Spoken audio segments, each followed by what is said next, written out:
ሰላም ጤና ይስጥልን ተመልካቾቻችን አንከር ሚዲያ ዝግጅት ክፍል ያክብሮት ሰላምታችንን እናቀርባለን። በአማራ ክልል እየተካሄደ ያለውን የህልውና ተጋድሎ በተመለከተ መረጃዎች ይዘን ቀርበናል። በአማራ ክልል የፋኖ ኃይሎች በአገዛዙ ላይ እየሰነዘሩ ያለው ጥቃት አሁንም ተጠናክሮ ቀጥሏል። በሌላ በኩል የአማራ ክልል ካቢኔም በሙሉ ተበትኖ አዳዲስ ባለስልጣናት ወደ ኃላፊነት መምጣታቸው ታውቋል።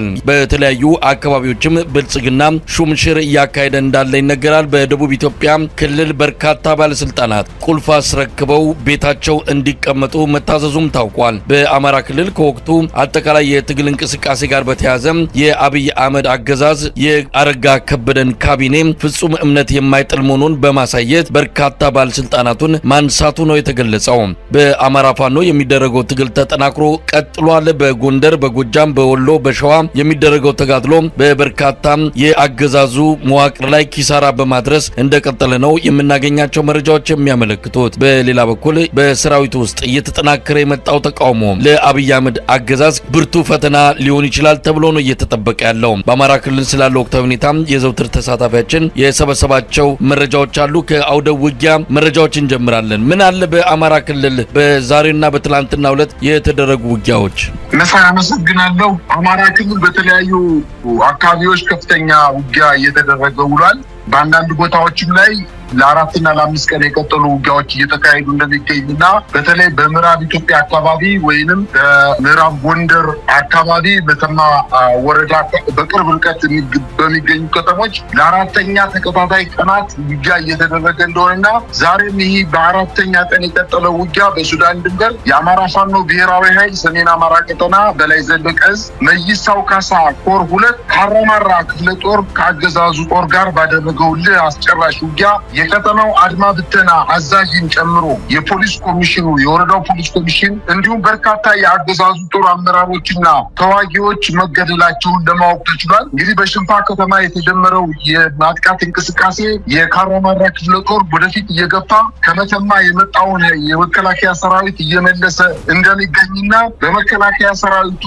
አልችል ያለው አሁን በአዲስ መልክ በዛ አካባቢ የተደራጀው የጸረ ሽምቅ ኃይል ተብሎ ከአድማ ብተና በተለየ ሁኔታ አካባቢን በደንብ የሚያውቁ ኃይሎችን ጨምሮ ከፍተኛ የሆነ ውጊያ ለማድረግ እንቅስቃሴ ቢያደርግም በካራማራ ክፍለ ጦር ተመቶ ተመልሷል። በዛሬው ዕለት ብቻ እንኳን በተደረገው ውጊያ በተራ ተዋጊዎች እንኳን 35 ናቸው የተገደሉት። ከ40 በላይ ቁስለኛ መደረጋቸውን ነው መረጃዎች የሚያመላክቱት። በከባድና የቡድን መሳሪያ የተጀመረው ውጊያ በዛሬው ዕለት ወደ ጨበጣ ውጊያ ተቀይሮ መሳፍንት የተባለ የቀጠናው አድማ ብተና አዛዥን ጨምሮ የጸረ ሽምቅ እና የብአዴን አመራሮችን ጨምሮ በውጊያው እንደተገደሉ መረጃዎች ያመላክታሉ።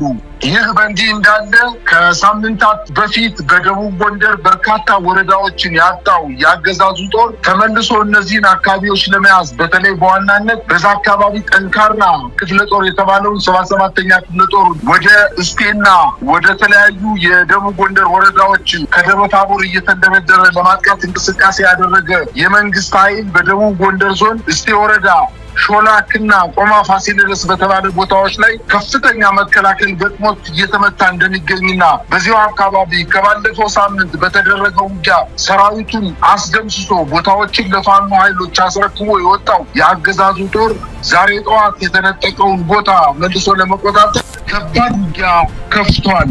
ነገር ግን የፋኖ ኃይሎች ይሄ የመጣውን ኃይል በተለይ በእነዚህ ሁለት ሾላክና ቆማ ፋሲለደስ በሚባሉ አካባቢዎች በደንብ አድርገው መክተው በመመለስ በኋላም በማጥቃት ወደ መጣበት ደብረ ታቦር እንዲመለስ ማድረጋቸውን አስታውቀዋል። ይህ በእንዲህ እንዳለ በዚሁ በደራ ወረዳ አቅራቢያ በተለይ በገላውዲዮስና አረብ ገበያ በተባሉ ከተሞች ዙሪያ ከባድ ውጊያ እየተደረገ ሲሆን የመጣው የ77ኛ ክፍለ ጦር 4 ሬጅመንት ኃይሉ ተመቶ መመለሱንና ይሄ በተለይ ሜጀር ጄኔራል ውማንታ ባተ ኮር ጣና ገላውዲዮስ ክፍለ ጦር ነው በዚህ በሁለቱም ከተሞች ላይ በገላውዲዮስና በአረብ ገበያ ላይ መክቶ መመለስ የቻለው። ይህን በተመለከተ በርካታ ቁጥር ያለው የሰራዊቱ አባላት መደምሰሳቸውን ተከትሎ ዛሬ ከሰዓት በኋላ መኮድ ግቢ ውስጥ የብልጽግና ስራ አስፈጻሚ ከወታደራዊ ጄኔራሎች ጋር በደብረ ታቦር እየተደረገ ባለው ውጊያ ከፍተኛ ሽንፈት ስለገጠመው መኪኖች ተቃጥለዋል። በጣም በርካታ ሰራዊት እጅ ሰጥቷል። በርካታ ኃይሉም ተደምስሶበታል። የ77ኛ ክፍለ ጦር ይህንን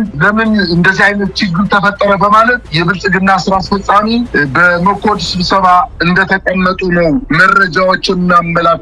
ይህ በእንዲህ እንዳለ በሰሜን ሸዋ የአማራ ፋኖ ህዝባዊ ድርጅት ኃይል የሆነችው አጼ አምደ ጽዮን ኮር በተለይ የ7 የአገዛዙ አየር ወለድ ክፍለ ጦር ዛሬ ከንጋቱ 12 ሰዓት ላይ በኤፍራታና ግድም ወረዳ መሽጎ በነበረው የ103ኛ አየር ወለድ ክፍለ ጦር ላይ የተጠና ጥቃት በመፈጸም ከፍተኛ ጉዳት ማድረሱን ተገልጿል። ይሄ የተመታው የ103ኛ ኮር ከበባ በመፈጸሙ ምክንያት እና መውጣት ባለመቻሉ ምክንያት ከከሚሴ የኦሮሚያ ልዩ ዞን የአድማ ብተናና የሚኒሻ ኃይሉን ወይም አጠቃላይ የታጠቀ ኃይሉን እገዛ ለመስጠት ከፍተኛ ቁጥር ይዞ ወደዚህ አካባቢ የተንቀሳቀሰ ቢሆንም ብርቂቶ ከተባለ ቦታ ላይ 7 ክፍለ ጦር አናዲስ ተቆርጦ ከፍተኛ ጉዳት እንደደረሰበትና ለሱን መረጃዎች ያመላክታሉ። በይፋት ቀጠናዎች በአገዛዞች መካከል ከባድ ውጊያ እየተደረገ ሲሆን በተለይ በመራቤቴ ወረዳ የአገዛዙ ጦር የፋኖ ይዞታዎችን ለመንጠቅ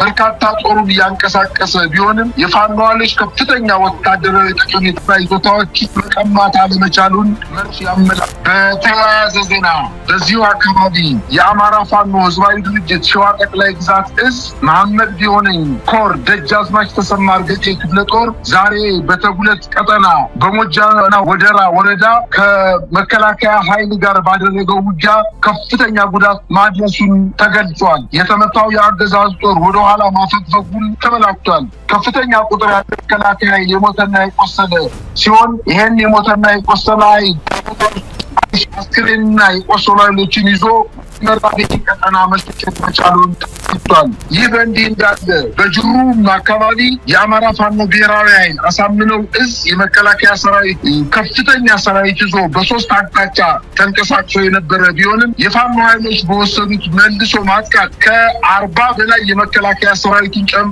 እና 5 ሚኒሻ አባላት በድምሩ 45 የመከላከያ የአገዛዙን ጥምር ጦር መደምሰሳቸውንና 25 የመከላከያ አባላትን እንዲሁ የቆሰሉና 8 የሚኒሻ አባላት የቆሰሉ ሲሆን በድምሩ 33 የአገዛዙ ጥምር ጦር መቁሰላቸውንና ከቦታው መሸሸታቸውን ታውቋል። በዚህ ሞትና ቁስለት የደረሰበት ኃይል የሻምበል አመራሮችን ጨምሮ ከፍተኛ ቁጥር ያለው የጦር መሳሪያ መማረኩንና የመቶ መሪዎች የሻለቃ መሪዎች በምርኮ መያዛቸውንና በተደረገው ውጊያም ከፍተኛ የሆነ የተተኳሽ የጥቁር ክላሽና የስናይፐርና የብሬን ምርኮ ማግኘቱን የአፋባሃ አሳምነው እዝ አስታውቋል። ይህ በእንዲህ እንዳለ በጎጃም ቀጠና በጃዊ መተከል ከትናንት ጀምሮ